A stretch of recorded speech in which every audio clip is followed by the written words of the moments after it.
Tes, tes, oke. Assalamualaikum warahmatullahi wabarakatuh. Halo semuanya. Pada kesempatan kali ini aku bakal ngebahas PR dari sistem terbuka. Ya. Jadi PR ini mungkin ini adalah PR dari aku. Jadi mungkin setiap orang bakal memiliki PR yang berbeda-beda dan mungkin memiliki angka yang berbeda ataupun nomor soal yang berbeda gitu. Nah, untuk aku ini menjadi soal nomor satu. Ya. Jadi mari kita bahas untuk soal ini. Pertama, sebuah piston silinder dengan stopper pada bagian atas seperti di gambar gambar. Nah, awalnya itu berisi udara pada 340 kPa dan 27 derajat Celcius dengan volumenya 0,25. Sedangkan jika piston tertahan di stopper, volumenya jadi 1,8. Nah, sebuah saluran udara 540 kPa, 620 Kelvin dihubungkan oleh sebuah katup yang kemudian dibuka sampai tercapai tekanan akhir di dalam silinder sebesar 440 kPa dan temperaturnya pada saat itu di 360 Kelvin. Lalu katup ditutup. Itu kan jumlah massa udara yang masuk, kerja, dan perpindahan kalor gitu. Nah, eh, pertama kita akan ngerjakan dahulu.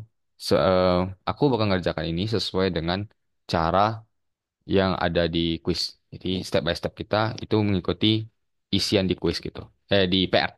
Kayak sistem berurutan lah cara kerjanya gitu. Nah, aku bakal mulai dahulu dari sistem ya, sistem. Jadi ini adalah sistem apa? Ini adalah sistem terbuka. Oke. Karena kalau tangki ini kita jadikan sistemnya, nah tangki ini tuh kemasukan gas, oke, dia kemasukan gas ke dalam sistem ini, gitu, sehingga dia termasuk dari sistem terbuka. Nah, ada yang masuk gitu. Oke, nah terus dia itu termasuk proses apa? Dia itu termasuk proses yang non tuna. Kenapa dia termasuk proses atau aliran non tuna? Nah, karena aliran non tuna punya syarat, yaitu perubahan masanya di dalam dari sistem kita itu tidak boleh nol. Jadi ketika jadi ada yang masuk gitu ke dalam sistemnya dan terjadi perubahan massa gitu di dalam sistem tersebut, maka dia itu termasuk aliran non tuna ya. Karena ini si gas itu masuk ke dalam tangki sehingga kan akan terjadi ada penambahan massa udara atau massa gas lah di dalam ini. Seperti itu. Nah, lalu oke. Nah, kita akan menggunakan tabel substansi udara ya. Karena kita kasusnya di sini tuh menggunakan gas udara ya. Oke, substansi kita akan gunakan udara. Nah, di udara kita punya suhu kritikalnya. Nah, suhu kritikal dan kita juga punya tekanan kritikalnya. Nah, untuk mencari ini, kita akan lihat dari tabel. Nah, pertama, kita akan buka tabel ini, termodinamika. Buka yang di halaman ini. Tabel A1 tentang molar mass, gas konstan, dan critical point properties. Nah, kita akan buka di udara. Udara itu punya ini. Nah, ini adalah critical point-nya, yaitu 132,5 dan 3,77 MPa. Dan ini kita bisa salin jawaban kita. Kalau suhu kritikalnya adalah 132,5 Kelvin dan P kritikalnya adalah 3,77 MPa. Nah, bisa kita lihat di sini bahwasannya tekanan yang kita punya sekarang itu di 340 kPa dan 540 kPa. Sedangkan tekanan kritikalnya itu sebesar 3,77 MPa. Jelas di sini sangat besar dibanding dengan 340 serta 540. Karena itu, kita bisa anggap karena lebih gede, karena P kritikal itu sangat besar dari 340 ataupun 540 dan lain-lainnya, ya. Maka kita bisa anggap dia sebagai gas ideal. Bisa dianggap gas ideal. Ya, gas ideal. Oke, seperti ini. Nah, kita sudah bisa anggap dia sebagai gas ideal dengan konstanta gasnya yaitu R yang kita pakai sebesar konstanta gas yaitu R adalah di 0,2877. Nah, ini jangan lupa dia adalah kilojoule per kilogram Kelvin. Oke, seperti itu. Nah, kita dapat nih R. Kita sampai sini. Nah, sekarang kita akan masuk ke oh ya, asumsinya. Nah, pada kasus ini kita gunakan asumsi bahwasannya dia tidak ada energi kinetik spesifiknya mendekati nol dan energi potensialnya itu mendekati nol. Nah, pada kasus-kasus tertentu mungkin bisa saja memiliki energi potensialnya ataupun energi kinetiknya. Tapi itu sangat jarang dan biasanya akan sulit untuk perhitungannya. Nah, ini delta EK-nya mendekati nol karena sistem ini bisa kita bilang bergerak naik secara pelan dan massa dari si eh, silindernya ini sangat kecil kemungkinan gitu. Maka tidak ada EK-nya dan EP-nya gitu. Oke, nah baru kita mulai pengerjaan di sini setelah kita buat diketahui dari soalnya. Kita akan lihat, kita akan jadikan tangki sebagai volume kontrol, sebagai volume kontrol. Nah, karena tangki itu sebagai volume kontrol, jadi kita bisa buat ini tangki. Ya, tangki. Oops, sorry. Dia bakal gini. Nah, ini. Nah, ini ada bolongan masuknya gas gitu. Jadi ini tangki sebagai volume kontrolnya. Nah, ini pistonnya. Gitu. Nah, misalkan ini stoppernya di sini. Stopper di sini. Nah, ini seperti itu. Nah, kita bisa lihat bahwasannya ada udara yang masuk ke dalam si tangki. Ya kan? Karena kan si, misalnya si valve ini kita buka. Karena kita buka valve-nya, jadi masuk nih udara ke dalam ini. Ada aliran masuknya udara ke dalam tangki. Menyebabkan ada penambahan massa udara di dalam tangki. Nah, ini kan yang menyebabkan dia sebagai disebut sebagai aliran non tunak kan, karena ada penambahan di si massanya. Nah, kita akan gunakan persamaan ini, persamaan kekekalan massa, massa. Nah, persamaan kekekalan massa yaitu total udara yang masuk dikurangi dengan total udara yang keluar itu harus sama dengan perubahan massanya. Oke, perubahan massa. Nah, ini kan pada kasus ini tangki cuman masuk doang kan. Jadi ada nih udara masuk ke dalam tangki sistem volume kontrol kita, MI. Tapi kan nggak ada yang keluar kan dari tangki. Sehingga karena tidak ada yang keluar dari tangki, ME bakal nol. Sedangkan MI itu bakal kita sebut sebagai MI aja. Maka MI itu sama dengan delta M itu adalah massa akhir dari tangki, di dalam tangki, dikurangi massa udara awal di dalam tangki. Sehingga aku bisa buat MI sama dengan M2 dikurangi M1. Ya. Jadi massa yang masuk itu sama dengan massa akhir dari udara di dalam tangki dikurangi dengan massa akhir massa awal di dalam tangki. Oke.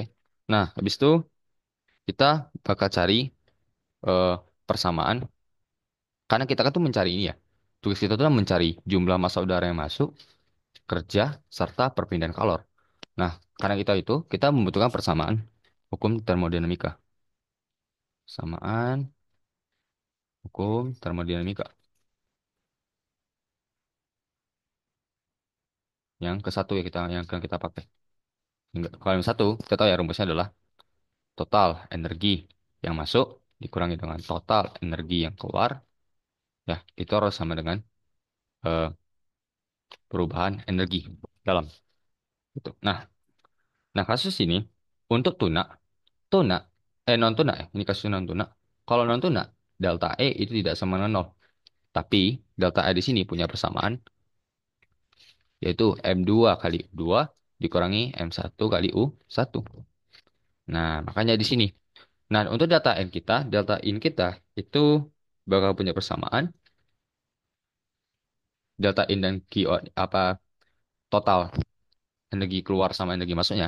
Itu kalau misalnya kita buat sesama bersama ini, kita bakal punya persamaan Q. Q total lalu dikurangi dengan Y total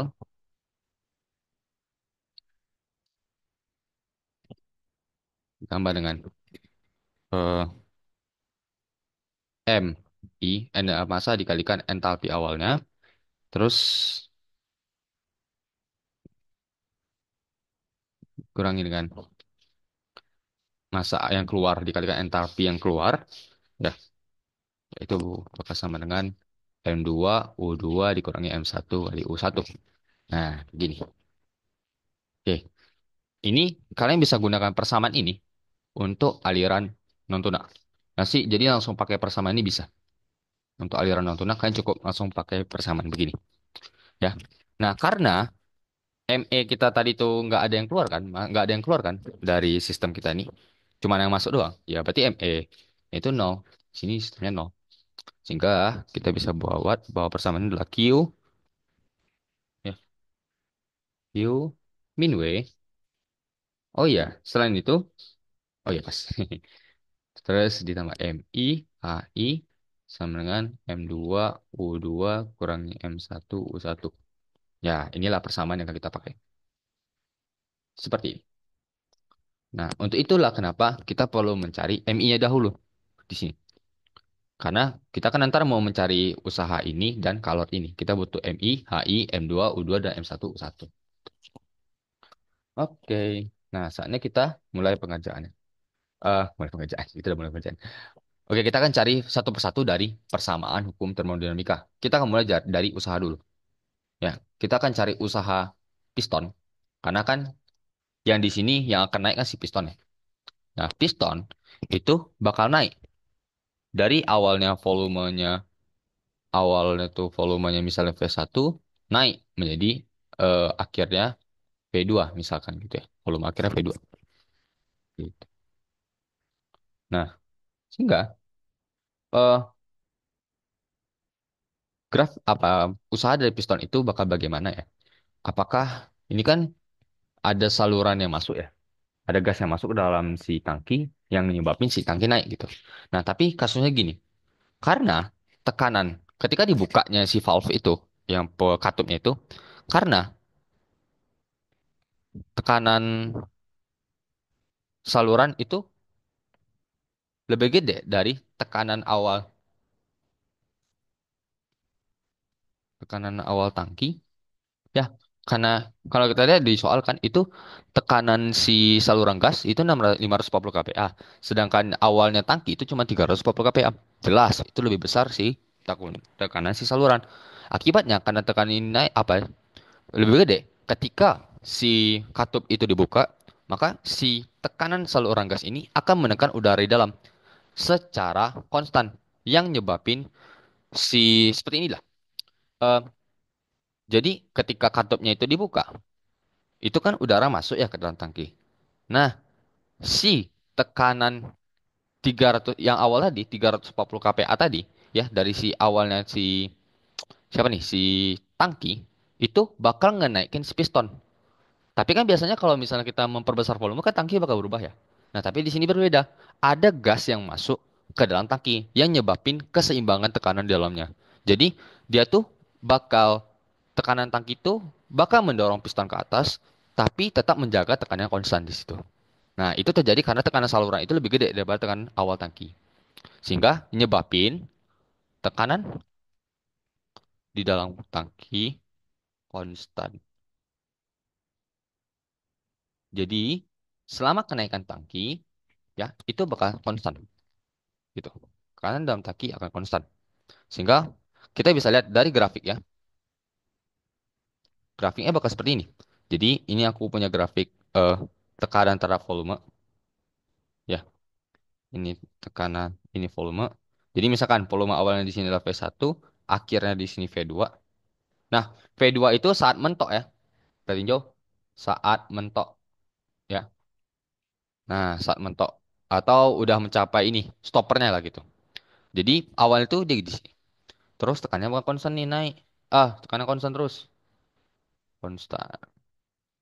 Itu sebesar P1. Nah, pas sampai nih di stoppernya, ini bakal naik.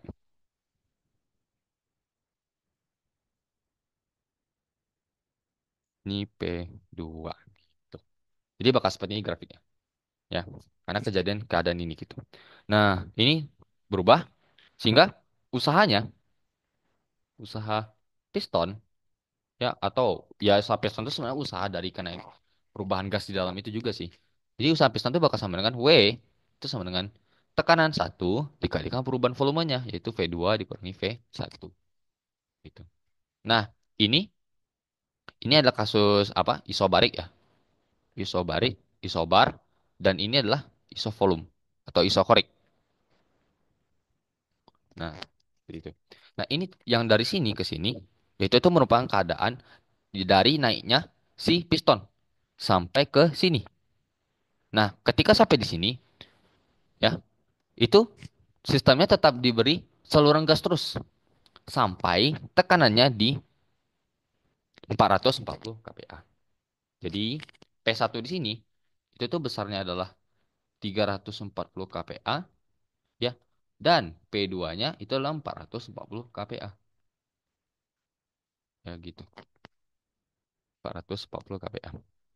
Gitu. Nah, karena kita tahu V2 dan V1-nya berapa, V1-nya itu 0,25, V1 itu adalah 0,25 meter pangkat 3, dan V2-nya itu adalah 1,8 meter pangkat 3. Ya, kita dapatlah. Usahanya adalah ini tinggal masukin aja 340 dikalikan dengan V2-nya dulu 1,8 dikurangi dengan 0,25. Yap, di sini dapatlah nilainya adalah 527 harusnya. Yap, 527 kilojoule. Yap, jadi kita dapat usaha dari si piston. Ini yang paling penting. Oke, kita dapat ini usahanya. Terus kita akan cari apa? Nah, kita akan mencari ini. Q-nya memang nggak bisa cari, tapi kita perlu cari nih MI-nya berapa, M2-nya dan M1-nya berapa. Kita akan tinjau keadaan udara. Ya, keadaan udara. Nah, yang pertama kita akan tinjau yaitu keadaan awal. Keadaan awal udara gas. Keadaan ah, aduh, kendaraan. Keadaan udara awal tangki. Ya, kita akan tinjau itu dulu. Karena kita butuh mencari M1 atau massa awal tangki. Nah, kita tahu dari kita akan aku akan tekanannya itu ya, tekanan atau P1 itu punya nilai berapa? P1-nya ada 340 kPa kan dari soal. Nah, terus kita punya temperatur di sini yaitu di T1 sama dengan 300 Kelvin, ya kan? Nah, temperaturnya udah 300 Kelvin. Terus kita tahu volumenya di awal itu cuman di volume yaitu V1 itu adalah 0,25 meter pangkat 3. Nah, kita akan mencari massa udaranya di sini. Nah, perhatikan di sini. Kalau soal itu memberikan dua properti intensif, yaitu tekanan dan suhu, maka kita bisa anggap bahwa kasus yang kita gunakan itu merupakan keadaan yang saturated. Nah, sekarang karena kasusnya ini udara, kita cukup menggunakan persamaan ideal gas ya untuk mencari masanya. Kita tahu kalau rumusnya adalah PV sama dengan M kali R kali T. Nah, di sini kita dapat dong bahwa M1-nya adalah tekanan 1 dikalikan volume 1 dibagi dengan R, konstanta gasnya dikali T1. Cukup sampai sini. Itu 340 dikali dengan 0,25 dibagi dengan 0,2875 nggak salah. 2875. 2870 dikalikan dengan 300. Tuh, nah, kita dapatlah di sini. Massa gas pertama itu adalah segini. Atau 0,98 ya. 0,98722. 72241. Jo, jo, masanya apa? Kilogram ya. Aduh, oke. Nah, dapat nih masanya segini. Terus kita akan cari energi dalamnya. Nah, energi dalamnya kita akan cari. Tapi gimana caranya? Kita akan buka tabel, ya. Kita akan buka tabel. Nah, tabel itu kita menggunakan dua properti intensif ini, yaitu P1 dan T1. Nah, kita kan ini. Kita akan buka yang gas, yaitu ideal gas of properties of air, yaitu 998. Kok bisa? Udah, aja. 998 berarti yang ini. Duh, mana nih?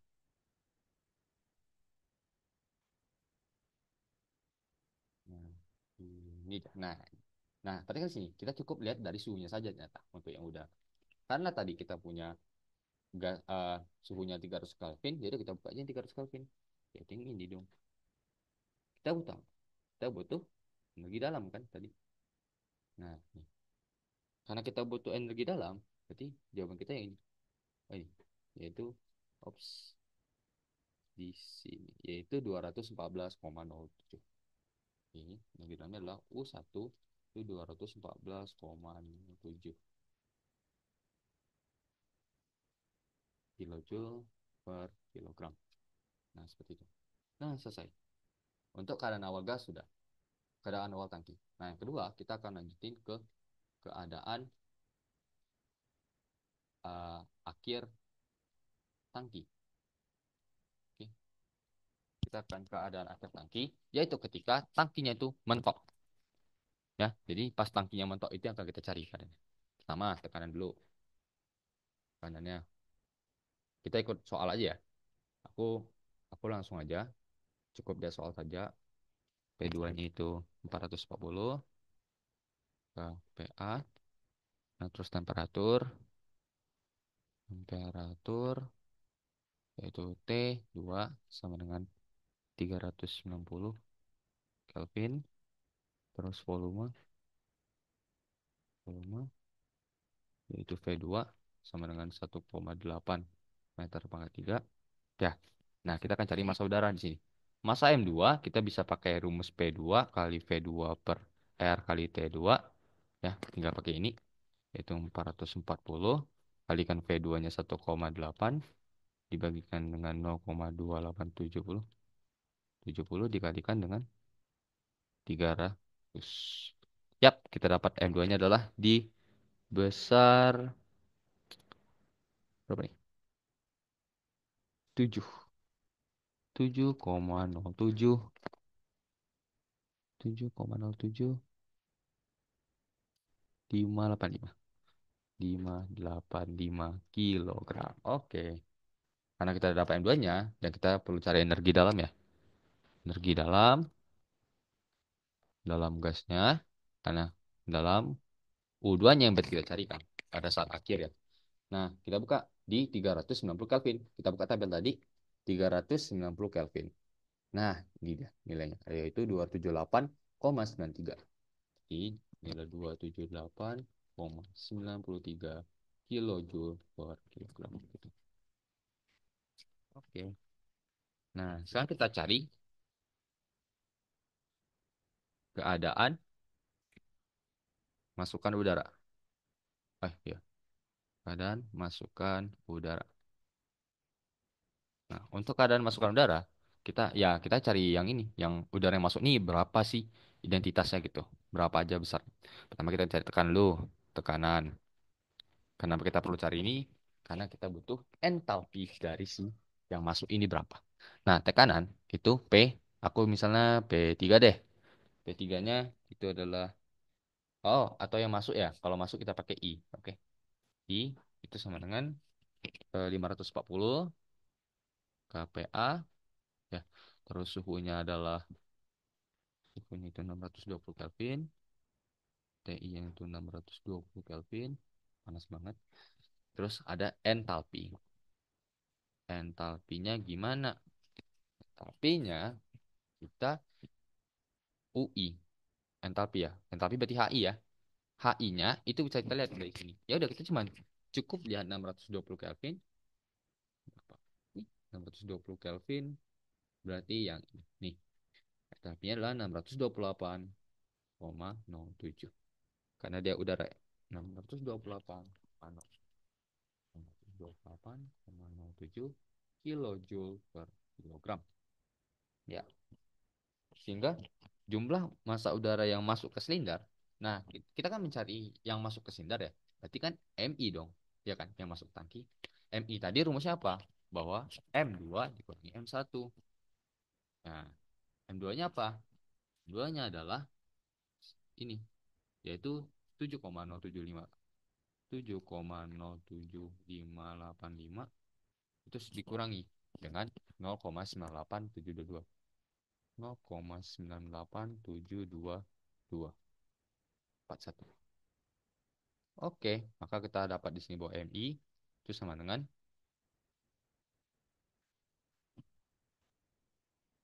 6,08 6259 6259 kilogram. Oke. Kita udah dapat MI-nya. Yang ini adalah massa yang masuk.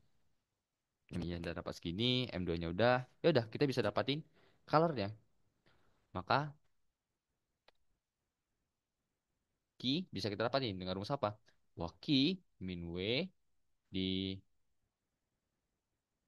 ditambah MIHI ditambah MIHI sama dengan M2 U2 dikurangi M1 kali U1. Q kita akan cari.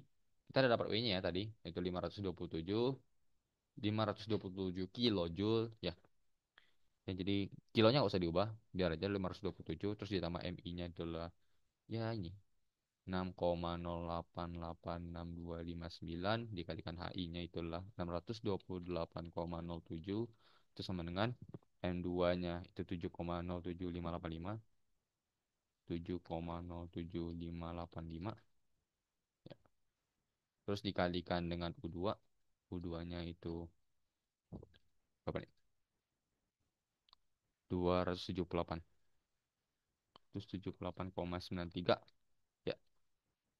Ya, terus dikurangi dengan M1. Ya, M1-nya adalah 0,98. 0,98 68 722 72241 dikalikan dengan U1 ya. U1-nya adalah 214,07. Oh ya, ini karena terlalu banyak apanya, aku ngambil koma yang terlalu banyak itu sebenarnya lebih supaya lebih akurat aja. Nah, tapi kalau misalnya kalian juga nggak mau ambil banyak-banyak, ya kalau aku pembulatan aja nggak apa-apa juga. Nah, di sini kita dapat bakinya adalah ya, yaitu sebesar minus 1534 ya, 0,75149 kilojoule gitu. Ye. Sip. Nah, seperti itu. Berarti minus di sini nandain ada kalor yang keluar gitu. Sip, gitu ya. Ada yang kalor yang keluar. Artinya minus ini. Sip. Ya, itu nah, jadi cukup sampai sini untuk pembahasan PR ini. Jika ada kesalahan bisa dikabari ke aku melalui line. Oke. Oke, thank you guys.